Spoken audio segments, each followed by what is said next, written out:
మా రవితేజ గారు అభిమాని మేము ఒక అధ్యక్షుడిగా మేము ఉపాధ్యక్షుడిగా ఉండి మేము చూస్తున్నాం. కానీ ఒక వీర అభిమాని కదా జగ్గేపేట నుంచి ఇక్కడికి వచ్చి తరలి వచ్చి ప్రతి విషయాన్ని మేము పాల్గొనుకుని ఏది మన ఆర్థికపురం బిల్లుతో సహా కొబ్బరికాయలు కొట్టి పూజాభిషేకం చేపించి బాలాశాపం చేపించి అలాంటి అభిమాని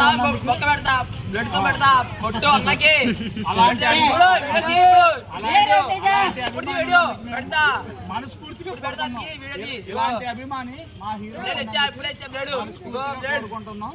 ఇలాంటి అభిమాని అలాగే వల్లాభి నుంచి ఇక్కడ దాకా వచ్చి మన అభిమాన నటుడు రవితేజ గారి కోసం ఇంత మురళి అని చెప్పేసి వచ్చి ఇంత అభిమానం చూపించినందుకు మేము చాలా కృతజ్ఞత అవుతున్నాం. మా మాస్ మహారాజ్ రవితేజ ఫ్యాన్స్ ఇంకా పెరగాలని మనస్ఫూర్తి కోరుకుంటూ మా హీరో ఇలాంటి సినిమాలు ఎన్నో చేయాలని మనస్ఫూర్తి కోరుకుంటూ జై రవితేజ.